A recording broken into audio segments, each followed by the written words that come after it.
50 anos batendo martelo à frente de uma das maiores leiloeiras do Brasil e também referência no mercado de cavalos crioulos e bovinos de corte.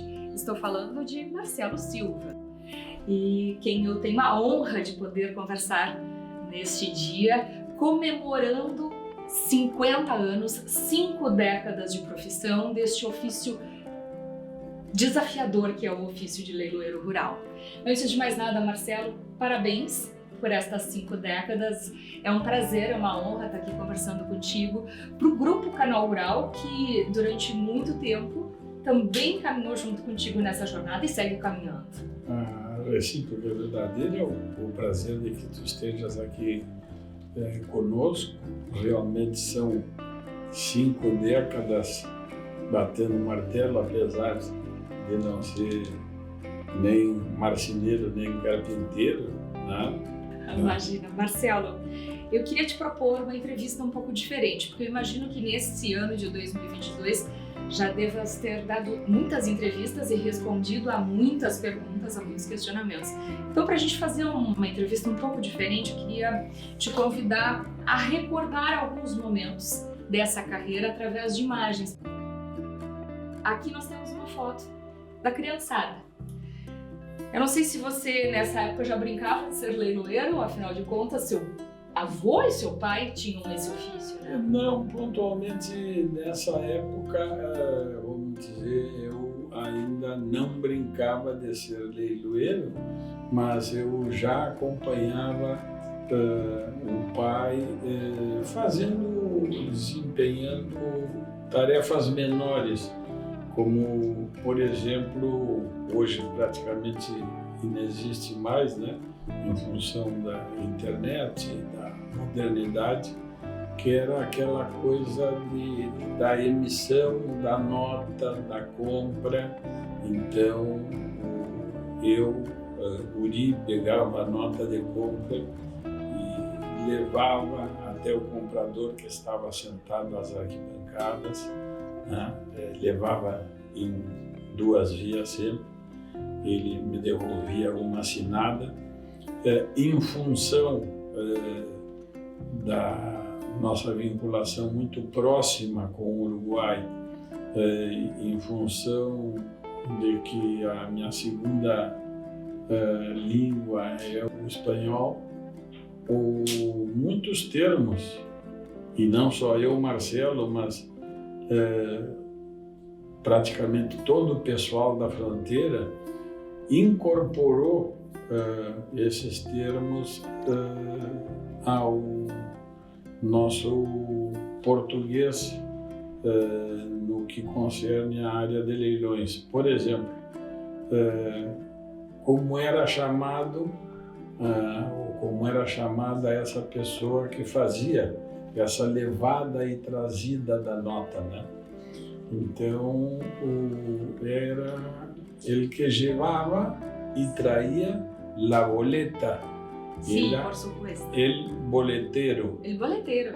El boleteiro. Claro que depois, com o tempo, aqui com o Brasil, enfim, boleteiro adquiriu uma outra conotação também, mas a origem vem exatamente do nome desse documento que hoje, se tivéssemos que fazer uma analogia, seria a nota fiscal de compra e venda, e que era levada manualmente, né, até o comprador. Então eu comecei assim. Aí essa foto que você está vendo, né, nessa época eu devia ter, calculo que 9 anos, por aí. Né? Então eu era boleteiro. Né? Aqui um pouco mais cedo, né? Aqui realmente brincavam. Aqui era um pouco mais cedo, numa praça importante, num bairro residencial famoso lá em Montevidéu, que é o bairro de Pocitos, né? Que o meu avô materno morava na frente. Meu avô tinha um apartamento na frente dessa praça, que era uma praça grande, tipo parcão, assim, vamos dizer, né? E ficava a uma quadra de casa e a gente ia e podia ir sem ter ninguém para nos fiscalizar. As de ver que a Cláudia aí tinha A Cláudia 3 anos. Irmã, né? A Cláudia, que é a mais moça, tinha 3 anos, então a responsabilidade de cuidá-los recaía sobre mim, naturalmente. Aqui ainda não eram boleteiros. As primeiras experiências com leilão e dever de participar, né, foram eu ainda muito moço. Uma pena que aqui não tenho uma foto que de alguma maneira tem uma linha do tempo, né? Que sou eu com 4 anos, montado a cavalo, com o meu avô materno. O meu avô materno era o encarregado da campeira, como se chamava, né? A que organizava a trazida dos animais para a pista ou não.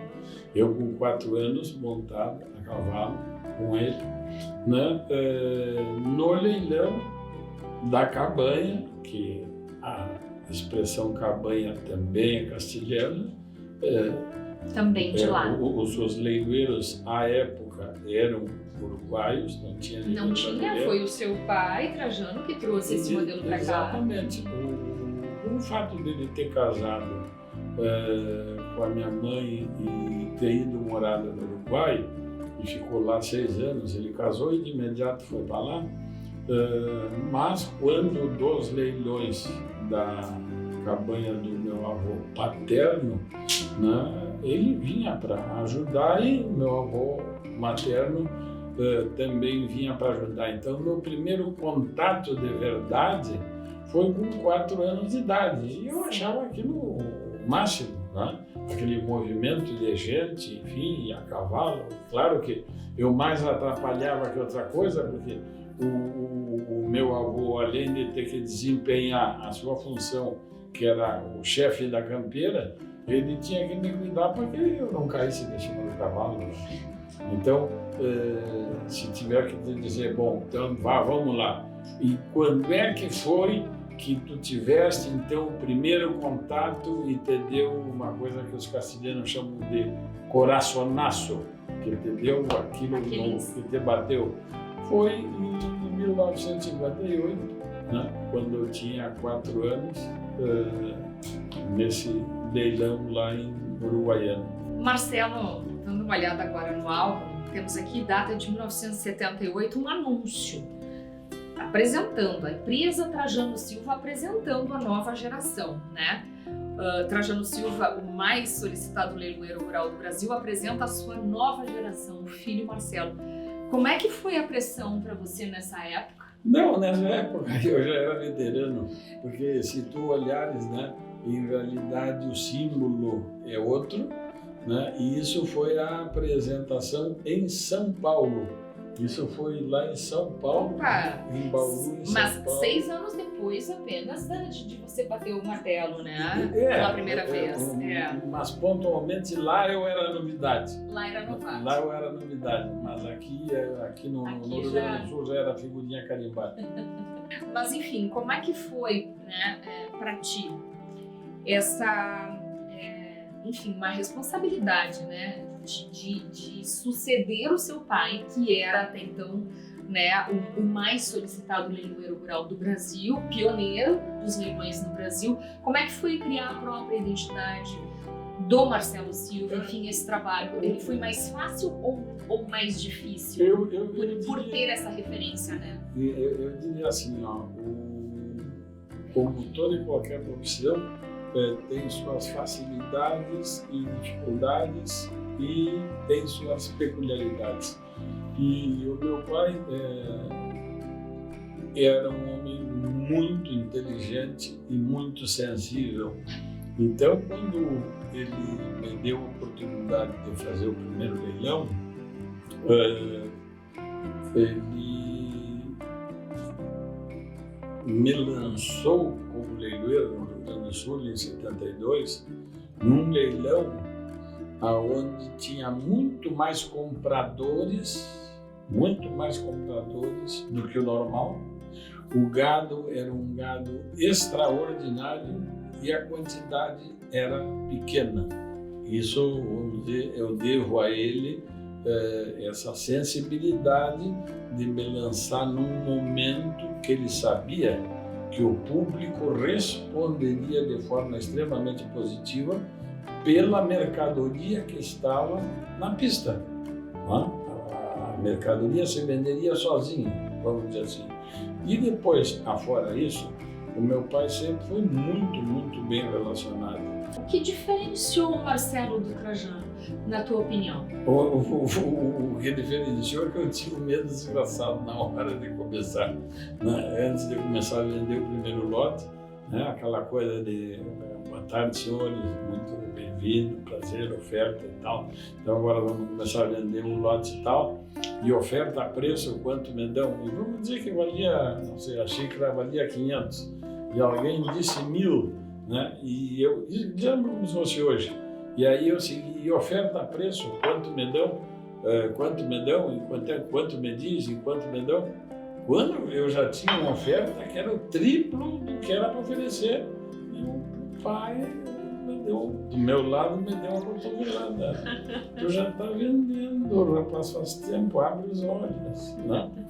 Então, confesso que eu tinha receio, medo não seria a palavra certa, né? Mas à medida que o leilão foi desenrolando e o leilão foi preparado para a minha estreia, ou seja, não foi de improviso, isso tudo mérito do pai, eu fui me sentindo mais confiante. Né? Não precisava abrir a boca, as pessoas levantavam a mão para dar um lance. Então, eu te diria que, não sei, bota que na metade do leilão eu já estava um pouco que dono de mim, já articulando melhor o que eu dizia, já não dizendo essa bobagem, repetindo essa bobagem, oferta a preço, quanto me deu, quando eu já tinha feito a oferta, eu já estava vendendo o que eu voltava atrás. Né? Foi uma experiência única, né? Mas foi um leilão que marcou época no Rio Grande do Sul pelos valores, né? E eu tive a felicidade de estrear nesse leilão. Então guardo muito boas lembranças da minha estreia e aí, lembrando, vamos dizer, a sapiência do pai, né? Isso foi em junho e logo em seguida vinha a Expo Inter. Não era Expo Inter ainda, a Expo Inter começou em 74, 70 até 73 era a Exposição Estadual de Animais, como se chamava lá no Rio Grande. Né? Eu terminou o leilão e saí me achando cara. Foi um leilão, vendeu tudo por muito mais dinheiro. Então, leiloeiro era eu. Né? E o pai se deu conta, tá muito bem, o galinho agora está com a crista bem de pé. E me disse, nós, vamos dizer, nunca tivemos nenhuma interatividade, ou quase nunca, né? E quando foi muito pequena, com o gado de leite em esteio. E ele inteligentemente me disse, olha, nós temos uma área que em esteio nós estamos fragilizados, porque as outras tinham meia dúzia de empresas. E quem dominava a venda do gado leiteiro em esteio era o saudoso Jarbas Knorr. Sim. Né? Então, o pai me deu a incumbência, tu vai ser... De conquistar esse mercado. Não. Eu já comecei com o título de diretor diretor, ele me dando bomba, né? Tá de salto alto, então continua de salto alto. Resumo da ópera, isso em 1970, a consignação da Trajano Silva de Vaca Leiteira foi 0. Né? Aí conheceste Ronald Bertagnoli. Aí foi quando eu conheci o Ronald Bertagnoli, então essa história tu sabe bem. E ganhei o Ronald Bertagnoli, né? Porque o Ronald Bertagnoli estava com um lote grande de animais para apresentar, né? Ele normalmente não vendia em leilão e por um conhecimento de família, né? Da família do Ronald com a família da minha ex-mulher, né? A mãe dos meus filhos, né? Eu tocar Estela. Estela, é o teu nome, Estela Maris. Pontualmente eu me apresentei e o Ronald já me conhecia, me vê aí. E faltou gente para puxar a vaca e naquela época, e eu acho que continua até hoje, o uso de um jaleco, né? Os puxadores, um número. Acho que continua assim, no gado leiteiro. Eu depois nunca mais participei. E eu digo, não, me dá uma vaca para cá, e tu já puxaste alguma vaca na tua vida? Eu não. Assim, na pista eu não puxei, mas do outro jeito eu puxei. Me dá para cá. Então, aí onde começou a minha relação com o Ronald, amigo, que sinto muita falta, né? Mas o guri aquele de salto alto, né?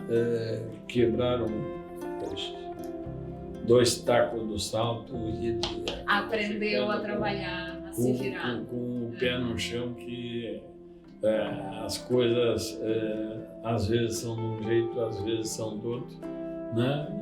E aí foi o meu aprendizado. Que história é essa? Leiloeiro rural coloca a voz no seguro. Isso foi num momento dado que à época existia o Banco Bameli, que depois virou, e hoje não existe mais, né? Eu tinha muita relação com os donos do banco, né? E criadores de cavalo, alguns deles seguem até hoje. O Caco Souza, por exemplo, que é meu afilhado, filho do alemão Gilberto,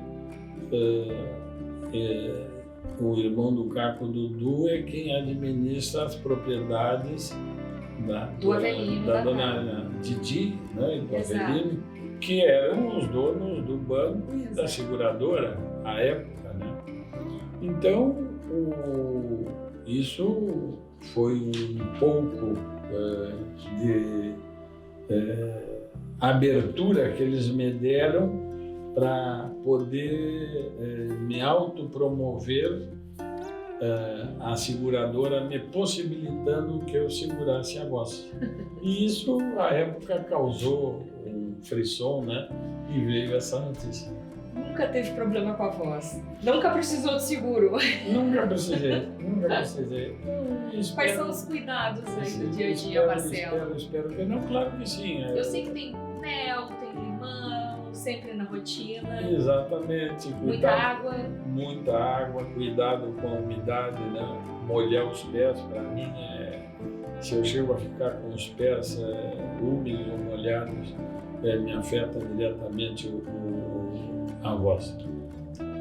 O artista do martelo, quando é que se criou esse artista com uma identidade própria? Como é que foi se lapidando o leiloeiro Marcelo Silva? Como é que foi esse processo?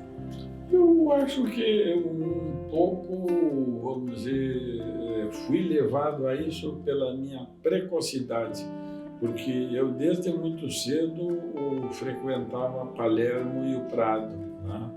E os leiloeiros lá no Uruguai e na Argentina, e mesmo aqui no Brasil, tinham uma forma muito parecida de trabalhar, que eu diria que era uma forma, para ser redundante, formal, séria. E tu tens uma uma rapidez, uma perspicácia de fazer a brincadeira na hora certa. Então, como que surgiu isso? Justamente para tratar de me diferenciar dos outros, em especial do meu pai. Eu queria criar uma identidade, né? Ele era seríssimo na postura lá, não se usava leiloeiro nenhum, né? De brincar com o público, ter uma interatividade. Era completamente formal. Ou em algum momento haver uma deixa mais alegre, era formal. Eu me lembro de um leilão que eu assisti na Argentina, né? Faz muito tempo. Eu era moço ainda, acho que até solteiro era, de uma liquidação de uma cabanha de vaca de leite. Né? Eu acho que era La Martona o nome da cabanha. E o nome do dono era Miguel Talento Amato. Tu vê que isso faz 50 anos. E por que eu tenho isso na cabeça e me marcou tanto? O leiloeiro, que até hoje a família dele segue leiloando, né? Tem mais de 100 anos de leilão na Argentina, que é a família Bullrich. Né?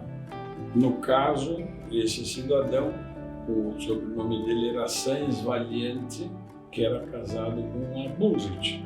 Se tu vai e olha hoje a Trajano Silva, de lá da Argentina, é Sáenz Valiente Bullrich. Né? Então, jaquetão, ao modo que o Sarney veste, né? Terno cruzado, todo mundo usando sempre manta, echarpe e chapéu.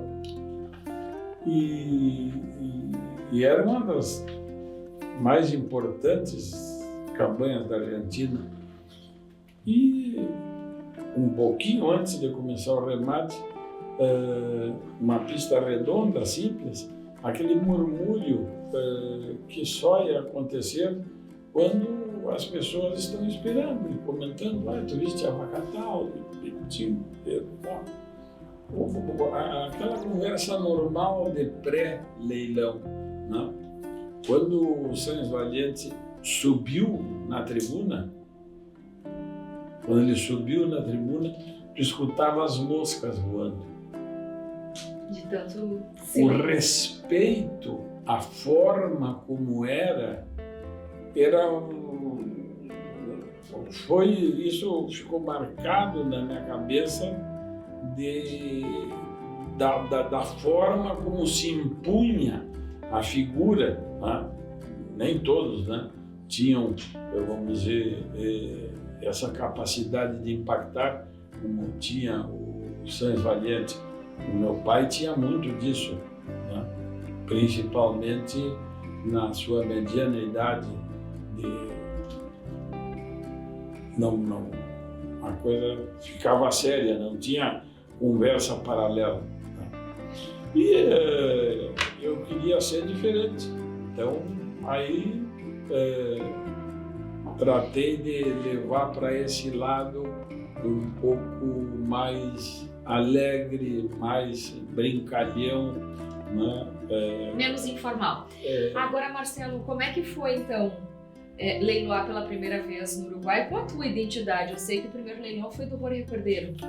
Em realidade é assim, lá no Uruguai, né? No país a verdade é que eu estava super tranquilo, né? E quem ficou muito surpreso foram os uruguaios. Nenhum deles pensou. A receptividade deles, como é que foi? Ótima. A maioria eu conhecia, tinha muito brasileiro no primeiro leilão deles. Né? Mas isso foi em que ano, Marcelo? Já te digo, 2000. Foi já na década, já foi nos anos 2000, né? 2006, 2007. Porque no leilão dos 50 anos da empresa, em 2010, ele estava aí. Deve ter sido por aí, 2006, 2007. Né? Eles ficaram muito surpresos com a facilidade, né, que eu leiloava em espanhol. Eu peguei o microfone e saí leilando em espanhol, assim, normal, como Até estou porque falando contigo aqui. já tinha toda essa familiaridade com a língua, mas né? nunca eu tinha feito um leilão. Nunca eu tinha feito um leilão. E já tinha acontecido de leiloeiros uruguaios fazerem leilão aqui no Brasil e leiloeiros brasileiros fazerem leilão no Uruguai. Mas essa fluidez, a naturalidade, né? É como eu estou falando contigo agora, eu passo a falar em espanhol e consegui desempenhar da mesma maneira num outro idioma. Tu pode ter certeza que os primeiros 15 ou 20 minutos de leilão, eles ficaram muito surpresos com a naturalidade com que eu desenvolvi o trabalho. Legal. Eu estou vendo aqui algumas reportagens já da década de 2000, novos recordes. Teve um leilão importante, remate comediante também, né? No ano de 2002. E o primeiro leilão que passou de 1 milhão, lembras? Foram tantos que eu agora não... Santa Angélica especial. Quando o Senhuelo e o Campeiro... No Jockey Club lá aqui em Porto Alegre. Em Porto Alegre, o Senhuelo e o Campeiro começaram a se projetar e dar muitos prêmios, né? Nesse leilão recém estava inaugurado o Tatersalo Jockey Club. Acho que à época o Muchacho de Santa Angélica foi vendido para o Dr. Edmundo Lemansky e para o Claudir Weint. Mas aí não tinha, vamos dizer, essa coisa apoteótica que se fez no leilão de 50 anos. E eu acho que fomos muito felizes no formato do leilão e também no momento econômico financeiro do país, né?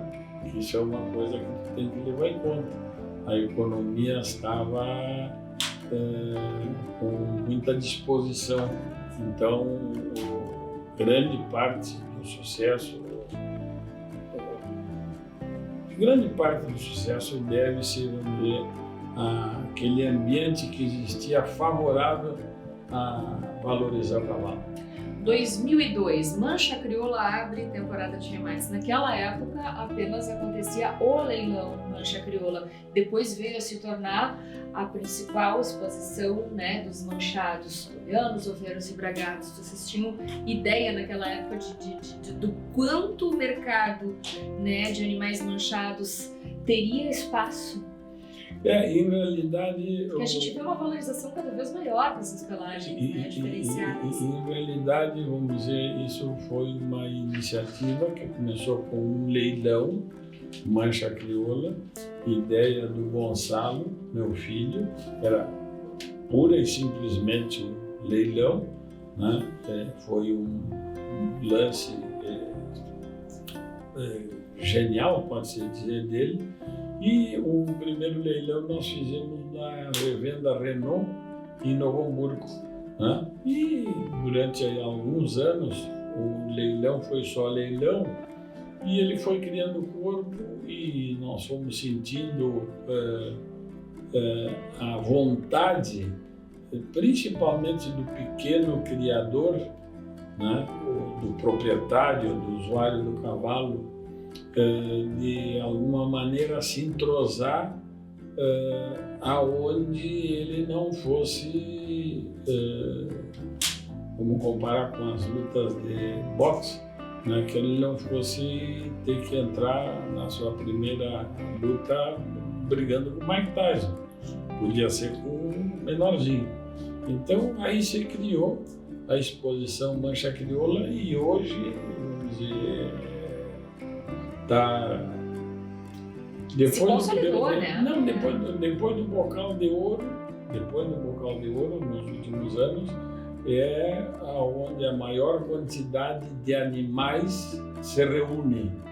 Ele alcançou uma dimensão própria, né, que indiscutivelmente é alavancado pela exposição, que então é Exposição Mancha Crioula. O leilão é um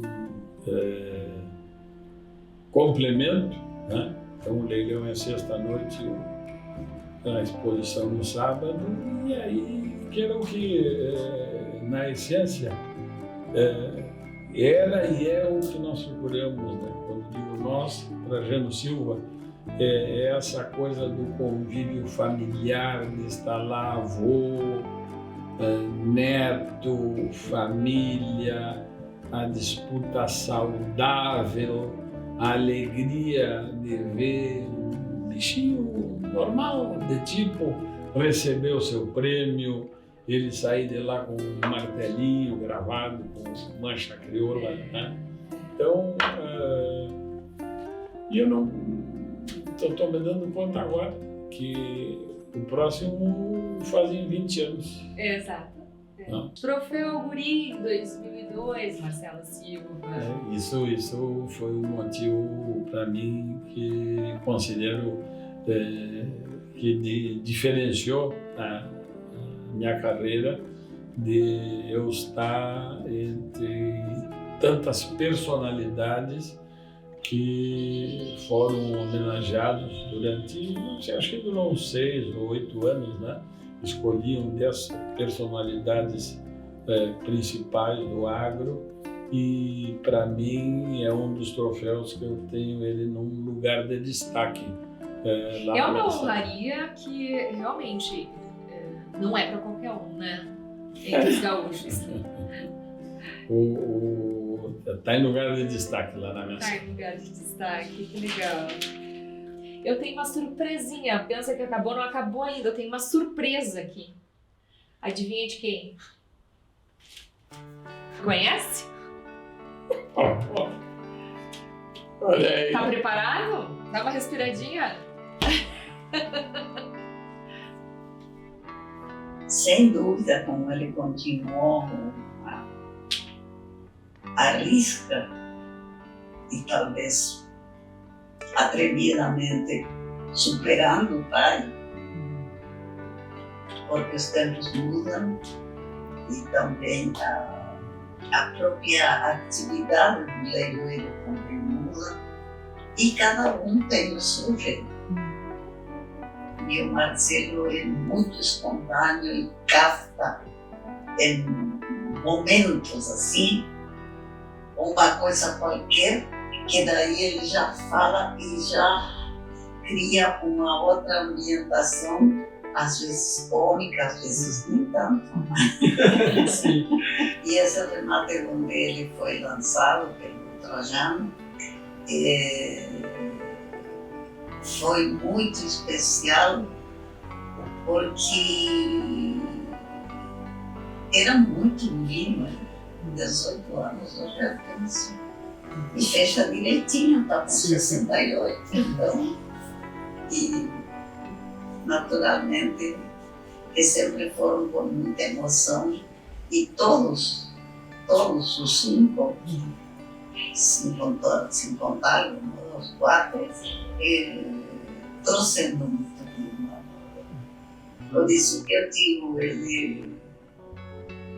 ele sempre tem que presente uma habilidade para conduzir as coisas.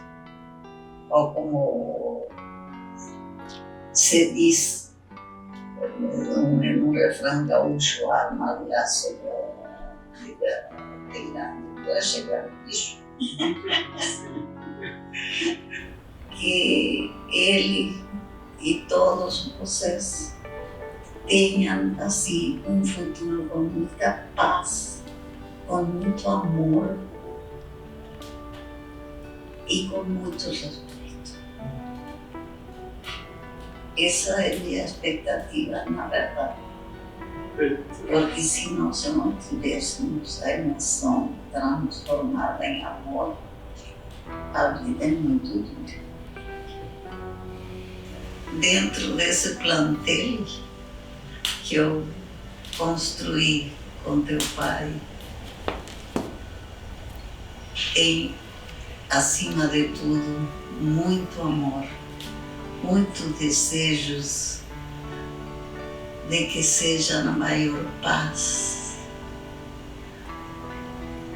E repito, sempre com aquele pedacinho do coração que decide tanta coisa. Um beijo. Sabe, a dona Hildarte, mãe do Marcelo, foi essa surpresinha que a gente preparou para o fim da nossa entrevista. Imagino que deva estar aí bastante emocionado. Não, sem dúvida nenhuma, né? Mas eu vou telefonar para ela, vou primeiro puxar a orelha que ela me contou, né? E segundo, dizer que existe um fundo muito grande de suspeição, né? Essas daqui não fazem mais. Mas ela está é um presente que não podia ser melhor, vai ser guardado com muito carinho, mas naturalmente é seu. Naturalmente sob suspeição, né? Porque mãe é mãe, né? Então, mas muito obrigado. Eu te diria que conduziste muitíssimo bem a nossa conversa. Imagina. Estou totalmente à vontade, né?